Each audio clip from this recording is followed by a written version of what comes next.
Ayan, so magandang araw mga kababayan, and this is Tibayan PH. And ngayong araw po mga kababayan, gusto kong pag-usapan ito pong issue na ginagawa ni Inday Sara Duterte regarding po ito sa bawas ng kanyang security. Kung matatandaan niyo po nung mga nakaraang araw, nakapag-content na po tayo niyan, no?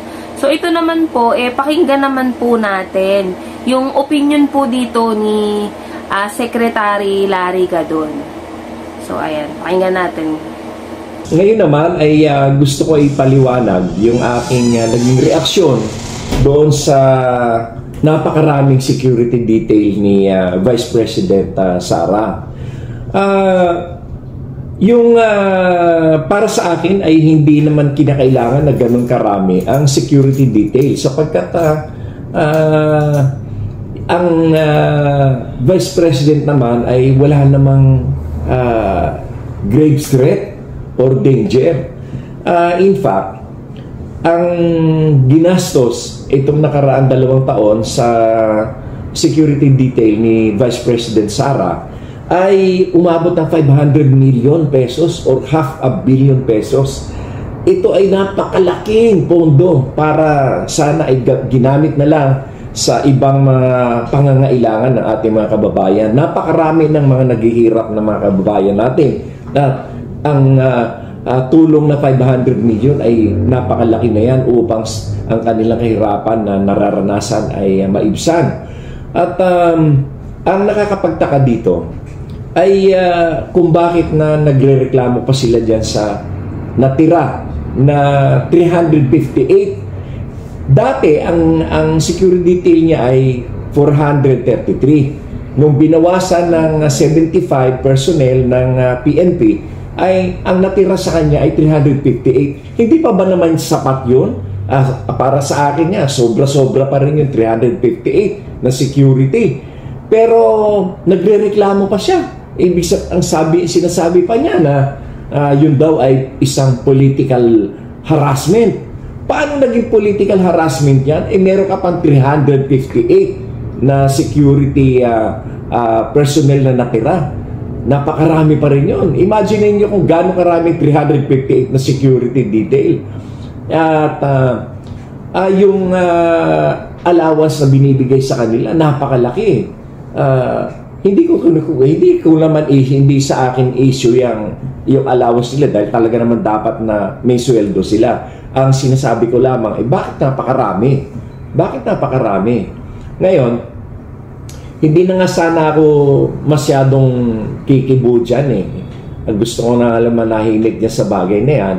Pero ang naging kaya ako nagre-react dito ay dahil doon sa mga sinasabi nila na nananawagan ang iba, no? Kagaya ni Senator Bato de la Rosa, nananawagan sa mga taong bayan, sa mga private citizen na i-augment, tulungan ang pagbabantay kay Vice President Sara na para bang merong grave danger and threat sa kanyang buhay o sa pamilya. Ay wala naman. At napaka-exaggerated yung sinasabi ni Senator Bato de la Rosa na nananawagan siya sa mga mamamayan na dagdagan kanilang i-augment yung security ni Inday Sara. Exaggeration na yun Meron ka lang 358, gusto mo pa pati yung mga private citizen magbantay pa sa kanya. Exaggeration na yun. Sobrang exaggeration na yun.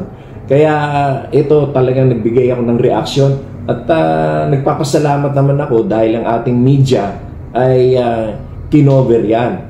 At napakarami ng mga newspapers na naglabas ng issue na yan. Kaya kung ako kay VP Sara ay babawasan ko pa yung 358 na yan. Sobra-sobra yan. Dahil ang mga nakaraang Vice President, ito lang hindi yung matagal na. Ito mga nakaraan lamang, kagaya ni former Vice President Leni Robredo. Ang talagang naging regular lang niya na security ay 20 lamang. Kay VP Sara, 358. 433 nga, binawasan lang 75 kay Vice President Jejomar Binay, 6 lang yung security niya. Si Vice President Noli Di Castro din, ay 6 lang yung kanyang security. O isipin nyo, 6, 20. Pagpalagay mo na kahit magdoble pa yung 20 na nanggaling kay former Vice President Leni Robredo, di at least mo lang mga 40. Itong kay Inday Sara, 433. Nung binawasan yung inalis yung 75, meron pa rin naiwan na 358 na security personnel. So, yun ba naman ay matatawag mo ba namang political harassment yun? O kaya eto, nagbibigay ako ng reaction kasi para naman sa akin, doon lamang tayo sa katotohanan at doon lamang tayo sa tamang pamamaraan para naman hindi tayo gaano mahirapan sa pondo. Maraming salamat. So yan mga kababayan, narinig nyo po yung opinion ni Secretary Larry Gadon. So narinig nyo yan mga kababayan. Biruin mo 433 yung security mo. Binawasan lang ng 75, may 300 plus ka. Pero hinaharas ka na, ginigipit ka na. Samantalang yung mga naging former Vice President, si BP Leni ilan lang, si BP Binay ilan lang.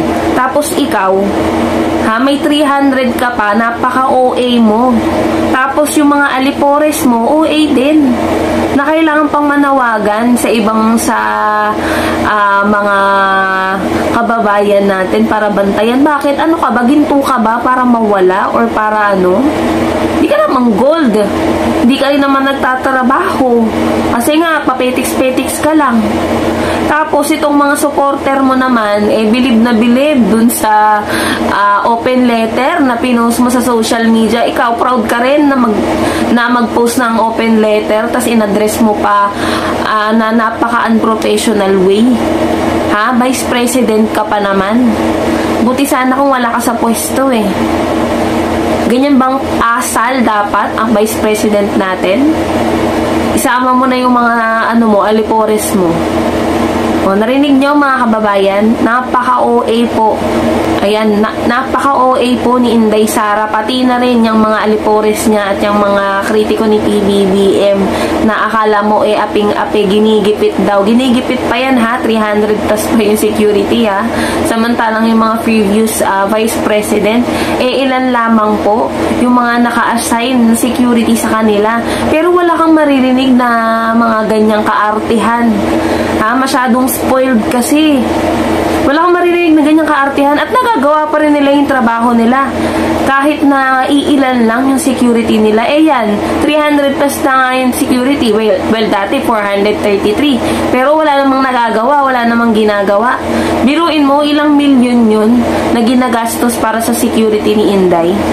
Tapos hindi naman nagtatrabaho. Papetiks-petiks lang. Kung yung pondo na yun, yung pinapasahod na yun, na ilalaan sa mas importanteng bagay, di mas matutuwa pa kami sa'yo. Kaso hindi Para kang bata na inagawan ng candy tas nagtatantrum sa online. Tapos ganun din yung mga alipores mo at yung mga supporters mo na akala mo na grabe yung api na naranasan. Napaka-spoiled nga. So yan mga kababayan, narinig nyo po yung opinion ni Secretary Larry Gadon. And ako rin mga kababayan, yan din yung opinion ko, napaka-OA po. Lalo na yung pag-post niya ng open letter sa social media. Para kang walang pinag-aralan at napaka-unprofessional mo. Yun po yung para sa akin. So yun lamang mga kababayan and maraming salamat po sa inyo lahat.